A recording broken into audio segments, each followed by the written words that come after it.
Kuki singna tongan ba tangkhul nagagi khul singda nongmai kapsinduna landaba hwrkhre matam khara kuki khulai paiba singna tangkhul naga sing khundariba khul singda landabagi thodok lepluraba matungda ngarang amasung ngasi tongan ba tangkhul naga singi khulda kuki singna nongmai kapsinduna landaba amuk hwrkhre hairi pawasina hai ngasi nungthil pung 2:30 taba matamda kangpokpi district ki manung chanba tinkai khulen maikai dagi jogjang te kanakna leiba punringlong khunja village tamna nongmai round kya kapsinduna landara khre hairi hauzik fawbagi oina thodok aduda asok apan amata yawbagi paw phangba ngamdri thodok aduga ikan kanadana district adumaki punringlong part 1 dagi rongmai naga village singda khundariba maphamda ngasi nungthil pung 3 rom tarakpa matamda kuki singna nongmai kapsila khre hairi Kuki singna nongmai kapsinduna landara khiba sina maram oiduna mathakta pankhriba tangkhul naga khul sing asidasu ngak sianbagi thabak lokhatpa hwrkhre hairi nongmai kapsilakpagi pawasi tabadagi hairiba khul sing asida ngak sianbagi thabak lokhatnaba henba security force sing thambiraknabasu tangkhul naga khunja singna mari leinaba authority da haijakhre hairi Thaubalgi Vishal Mega Marta Bom Thamjilambagi matangda claim taurakli Thaubalgi Vishal Mega Marta Bom Thamjilambadu KCP PWMC Unification ni haina loop asigi PRO chingkhai nganbana khutnik piduna thadorakpa cherol amana hairi cherol asina hai thawong adu loop asigi special task force na lamhen tu henba singi mathakta sathaba ahanba landani makhatana Vishal Mega Mart asibu hangnabagi ayaba pirambada chenariba Thaubal Municipal Council gi lusingba sing mafam asibu sandokliba miyoi singna loop ki mayokta mangakanduna leirabadi anirak suba oina hena sathiba landa satharagani miyamna su Thaubal kaithelda nauna hangliba Vishal Mega Mart dagi lamna leibiyu matung tarakpada thorakpa kudong thiba singi tekchak loop na puroi hairi nongju nungsa uphul waiful marakta lalol itik tawduna nomagi chara tanjariba singi kholau tabidana Thaubal kaithelda Vishal Mega Mart hangdokpagi ayaba piramba miyoi pumnamak loop ta paw farokadabani Vishal Mega Mart hangdokpada loopna athingba leite adubu Thaubal kaithelgi misin khraba mafam asidadi hangdokpa yaroi hairi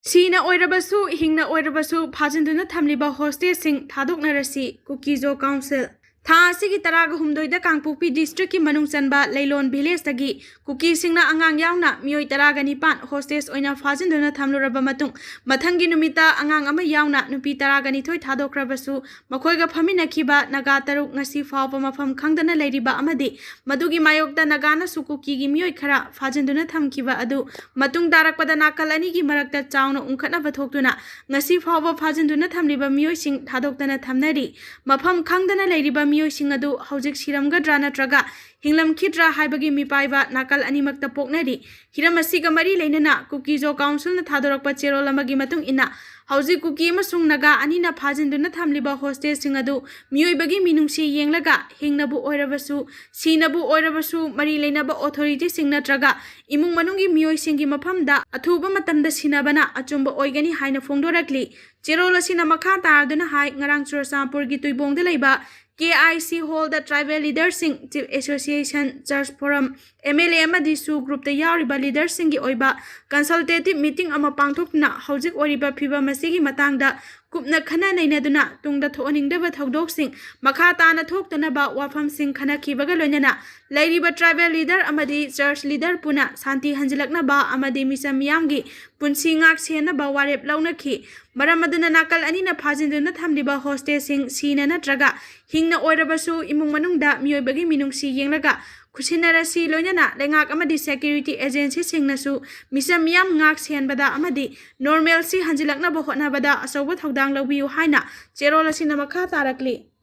Ukrulgi sarkapung tangkhul naga khul amasung mongkot jepu Kuki khul anigi marakta nongmai kapnabagi thodok thokre matam khara lepluraba matung Ukrul district ki Litan police station gi manung chanba sarkapung tangkhul naga khul amasung mongkot jepu Kuki khul anigi marakta khulai paiba naga amasung Kuki volunteer singa ngarang nungthil pung 2:30 tarakpa matamda akanba moongda nongmai kapnabagi thodok thokre hairi nongmai kapnabagi thodok adu ngarang nungthil Litan area da leiba sarkapung amasung mongkot jepu anigi inter village boundary सिंगा मायोकनना सारिबा bunker सिंगदगी नाकल अनिमक्ता नोंमै कापनबगी थौदोक सिंग अदु चथखिबनी हाइदि खुंजा सिंगना फोंदोरकपगी मतुंग इना खुलाई मतिक चाना पाइबा cookie militant सिंगना मोंको चेपु cookie खुल मनाक्तगी सरका Fung तंखुल Naga खुल तमना अकनबा मोंगदा नोंमै कापसिलक्तुना attack चथबा हौरखिबनी तुंगदा सरका Fung खुल ngaktuna leiriba village guard singna handuna nongmai kapki loinana nakal animakta minute anirom nongmai kapna khi hairi adubu nongmai kapna bagi thaudoga aduda nakal animakta asoka pan yaubagi paudi leite nakal animakna nongmai kapna ba lepkhraba matung state amasung central security force sing changlaktuna situation adu control tawkhibaga loinana security singna mafam aduda mikup nahum singna makha tana ungkhana ba thoktana ba ngak senduna thamkhre hairi ngarang kuki amasung naga group singi marakta nongmai kapna bagi thaudok thokiba asi chahi asigi april amasung मे थागी मनुंगदा नाकल अनिमक्ता उंखटनबा थोक्तुना मियोय तरेट सिखिबा थौदोक सिंग थोख्रबा मतुंगदनी हाइरि मणिपुर की राज्य सभा की मिखल जून 19 दा पांगथोकलगनी BJP ना कनाबु मिरेप ओहेनगदगे हाइबा हौजिक फावबा खनबा लेट्री लाक्लिबा जून 19 मतम लोइरगदबा मणिपुर की राज्य सभा की seat मेंसिननबा मिखल मथंग था जून 19 दा पांगथोकलगनी हाइना इलेक्शन कमीशन ऑफ इंडिया ना नोटिफिकेशन अमा थोखरे नुमित असिदा मणिपुर खक्ता नतना अपुनबा राज्य सभा की सीट 19 अमसु नुमित असिमक्तदा मिखल पांगथोकनी इलेक्शन कमीशन ऑफ इंडिया ना ngasi थोखिबा नोटिफिकेशन अमगी मतुंग इना अपुनबा राज्य सभा की सीट 19 असिगी मिखल की नोटिफिकेशन जून अमदा थोकनी मिरेप से पिसिनबगी अरोइबा नुमितना जून 9 ओइगनी अदुगा जुनदना मिरेपसे सिंग स्क्रूटिनी तौगनी मिरेप लौथोकपगी अरोइबा नुमितना जून 13 दा ओइगनी जून 19 गी अयुकी पुंग 9 दगी नुंगथिल पुंग 3 फावबा भोट थादनगनी अदुगा नुमित असिगी नुंगथिल पुंग 5 दा भोट मसिंग थीगनी जून 10 दा मिखलगी थबक थौरम सिंग लोइसिनगनी हाइरि इलेक्शन कमीशन की चेरोल असिना मखा ताना हाई आंध्र प्रदेश की ओइना राज्य सभा की सीट 3 हंदकी मिखल असिदा यावरे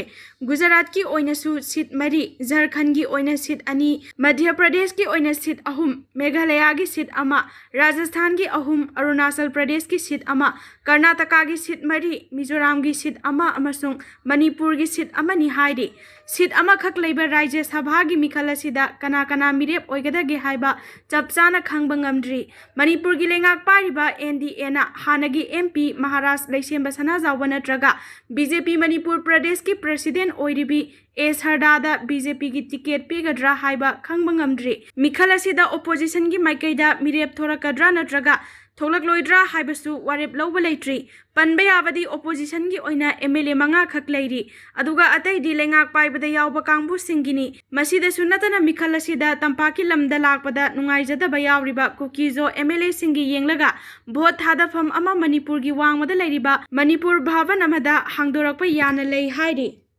नगा सिंगा इंग तपना लेमिननबा कुकीजो काउंसिल ना अपील तौरकली क्रिस्टियन लाइनिंग चटपसिंगी असेंगबा मसक उथोकपा ओइना मणिपुरदा खुंदारिबा नगा इसिल इनाउसिंगा इंग तपना लेमिननबा कुकीजो काउंसिल ना अपील तौरकली काउंसिल असिगी चेयरमैन हेलियांग थांग थांगलेद अमसुंग जनरल सेक्रेटरी थांगजमांगना खुदयेक पीदुना थादोरकपा चेरोल अमना हाई चुराचामपुर की तुइबोंगदा लेबा केआईसी की हॉलदा ngarang tongan tonganba ट्राइब की लुसिंगबसिंग chief association church forum philanthropy group MLA अमसुंग सु ग्रुप यावना पांगथोखिबा मिफम अमना लौखिबा वारेप मतुंग इना मणिपुरदा नगा इसिल इनाउसिंगा नुंसी चानना हिंगमिननबा अपील तौरकपनी यामना मरु ओइबा मिफम अदुदा लौखिबा वारेप की मतुंग इना लुरबा तानफम असिदा वाखल तानदबा पुमनमक कोअंदुना नुंसी चानना हिंगमिननबा थौरांग लौखटलगनी कम्युनिटी लीडर चर्च अमदी मियाम पुमनमकना मरा लेजदबा Mitcham सिंगी पुंसी ngak senanabagidamag makha tana pamdaba thodok thoandanaba thorang lokhat minarasi hairi singi isil inaw singna khudong chadaba matamda angamba mateng pangnaba sem saduna lei SSUM singi isil inaw singna warakpa khudong chadaba matamda khudakta angamba mateng pangnaba sem saduna lei haina Socialist Students Union of Manipur SSUM gi President ACI mana phongdokre ngasi siangai namdai de leiriba village guard singda khulgi miyo singapuna wari watai sanaduna achetpa mari ama sagat khibaga loinana Socialist Students Union of Manipur gi maikai dagi tongan ba chana thaknaba mathau taba potlam sing khusinakre thoram maduda SSUM gi President ACI mana hai Rongmai Naga Council Rongmai Naga Lu Phuam RNLPga खुसमनरगा foothills लैबा इसिल इनाउसिंगदा अमना अमगी अवाबा तारकपा मतमदा mateeng pangbani masina aroiba mateeng su natte masidi ahobani aikhoi maselgi marakta lairiba isil inau oibagi mari adu hena chesinaba hotnabani external force amana yelho proof ki apunba sida thugairakliba ka henba thawong chatharakliba si thengnanaba sem saduna leiminasi chingilamda waraga tampaki miyamna yengduna leigada banate tampaki miyamna su waraklaba matamda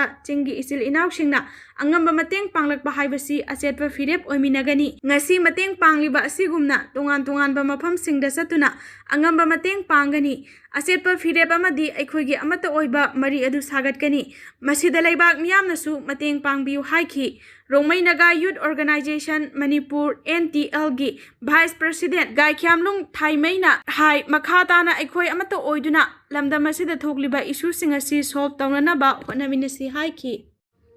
India gi mafam ayambada sakthong gas phangdabagi khudong chadaba mayoknaba hwre yamna maru oiba ising lambi ama thingjin khibaga loinana malemda hojik oirakli ba fiba masina maram oiraga India gi mafam ayambada sakthong gas marang kaina phangdabagi khudong chadaba mayoknarakle West Asia da thokliba wafam masina maram oiraga Strait of Hormuz phawraga LPG amasung petroleum products sing pusilakpa yadabana sakthong gas phangdabagi awaba mayoknarakpani report amagi matung ina April thada India gi oina nomada LPG barrel lakh ahumga lising humdra taret chatruka kungi sangda awatpa mayoknakhi malemgi oina LPG khwaidagi yamna sijinaba leibak singi manungda Indiana ahum subani oirakliba phiba masida lengakna LPG gi demand hantha hananabagi matangda akhanaba thorang kaya lokhatle yumda natural gas pipeline pusiliba sing LPG connection lokthoknaba khangankhre one family one connection gi kanglon chatna handuna imung amada LPG connection amadi PNG gi connection animak leiba yakhidre leibak asigi oina LPG marang kaina paisenduna thamnabagi khudong chabasu leite hairi lamsang AC gi akhamda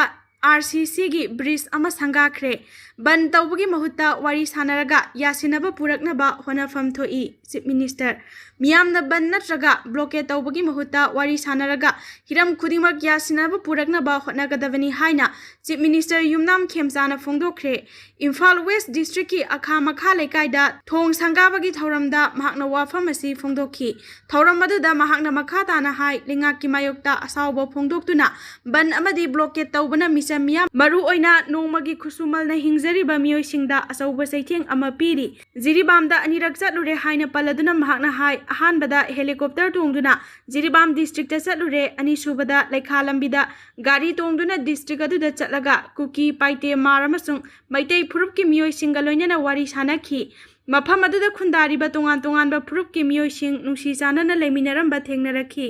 Jiribamdagi halakpagi hek nonganbada Bishnupur district ki Tronglawbida bom pokhai handuna chahi nauriba angang ani hatkibana maram oiraga Mipung khudimak nungaitaba phawhanki thaudogaduna maram oiraga ban amadi shutdown mathang laukthoknarakpana state asigi senmitlonda asauba chaitheng kaya pikhi hainasu mahakna phongdokhi makha tana haiki lengakta fana sauningbana traga yaningdaba leirabasu wari sanaraga wakhal taminaba yai lengaki thawong yaningdribani haiduna ban amadi blockade hekta toksinbana nomagi khusumalna hingliba ima singda asauba chaitheng ama piri tungda social media da thagalakpa warolamada chief minister na hai lamsang assembly constituency gi akhamaya lekai da leiba nambul turel mathakta saba RCC bridge ama assembly constituency gi MLA sorokhaibam rajen galoinana sangabagi thoram pangthokre thong asi sanga khibana maram oiraga maru oiba mafam sing phawdok phawjin tawbada changno khudong chahan baga loinana lalol itiki thabak thoramda mateng pangsinduna